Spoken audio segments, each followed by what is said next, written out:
The revelation that the FBI and other security agencies were putting direct pressure on social media sites to censor speech was a bombshell.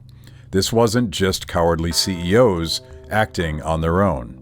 This was the government clamping down to enforce a narrative in flagrant violation of the First Amendment. And it's something that's been going on for years. The FBI and Twitter setting up a meeting, right? This is Laura Demlow. She was, she was at the San Francisco field office. She's with the Foreign Influence Task Force. You can see the FITF there, which was one of the agencies that was constantly sending notes to Twitter. So if I look at FITF, here's the FBI writing to Twitter saying, with regard to the continuing protests following the death of George Floyd, the FBI is acutely aware that the nature of the majority of content on your platform surrounding these events constitutes First Amendment protected activity by Americans exercising our most cherished rights of speech and assembly. But in line with our previous discussions and the mission of the FBI's Foreign Influence Task Force, we would very much appreciate the sharing of any information indicating malign foreign actors pivoting to any messaging discussing these current events on your platforms.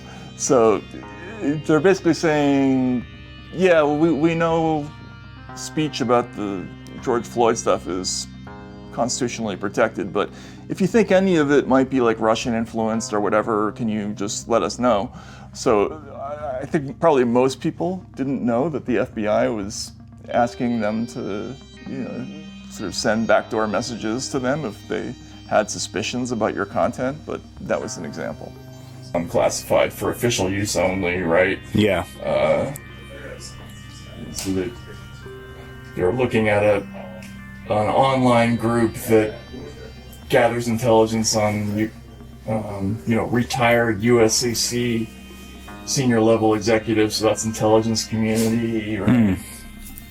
And they put gag orders on the companies so they couldn't tell the customers about it. And that was a big scandal that we learned about kind of accidentally.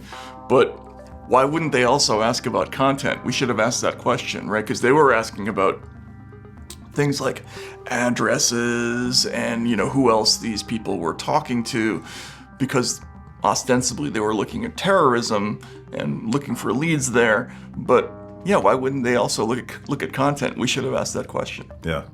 I mean, I think, if my memory serves, the Global Engagement Center was an Obama administration executive order that, probably thanks to your work and the other Twitter files, was just allowed to expire. But it was a war on terrorism thing, right? Yeah, so the Global Engagement Center, as you say, was founded by an executive order in Obama's last year in 2016. But before that, it had gone through multiple iterations. It was called the CSCC before. It was a counterterrorism organization. And then it had another name before that.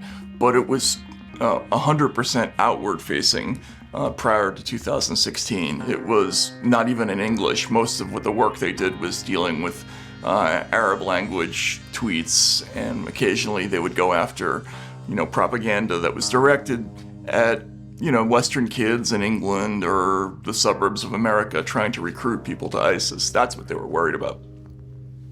After Trump got elected, they started getting interested in all kinds of other topics, and then very soon they were interested in domestic speech. They'll deny that, but that's what they were doing. Yeah.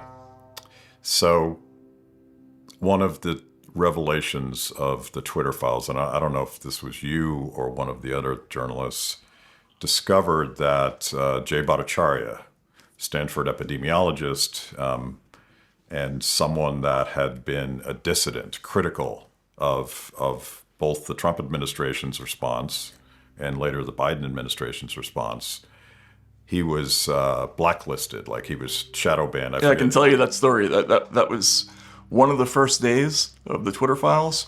One of the senior Twitter executives was kind of ordered by Elon to cooperate with us.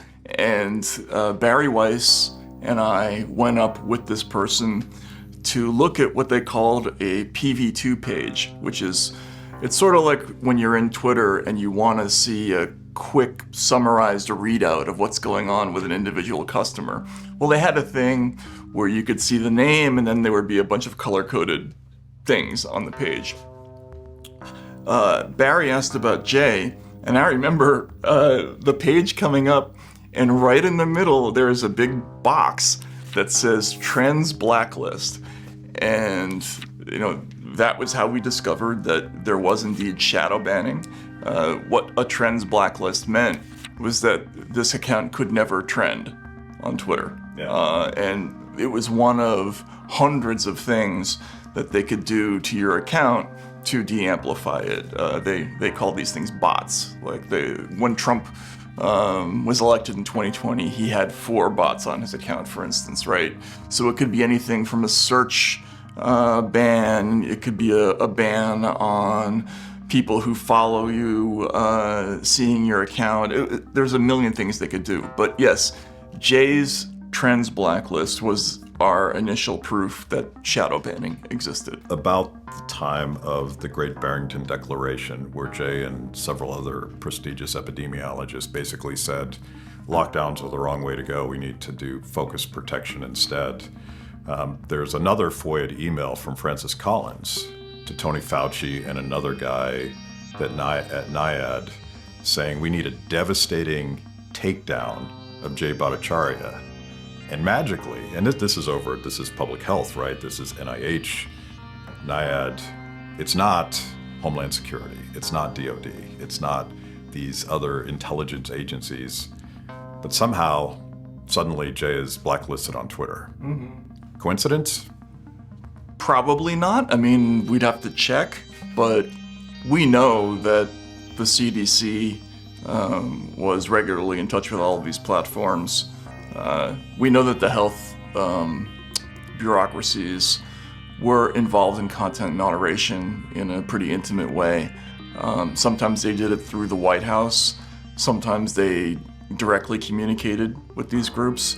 Sometimes they did it through quasi-private NGOs, like, you know, Stanford had a program called the Virality Project, which recommended moderation decisions to platforms like Twitter and Facebook, and they worked with the Surgeon General's office and I believe with the CDC as well. Here's a Virality Project weekly briefing. Factual news items about the risks of false positive breast cancer diagnosis resulting from minor COVID-19 vaccine side effects are being shared in conspiratorial channels without context. So this is them saying, this is factual, this is true, but we're going to list this as a disinformation narrative. And this was one of the things that was confusing for us at first. We were trying to figure out how can something be factual but also disinformation at the same time. But it turned out they had a very fluid definition of what disinformation or misinformation was.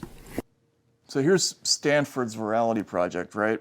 And they're sending an email to all the different partners at the different tech companies, and they're saying, you know, we would like to understand which categories you're most interested in, right?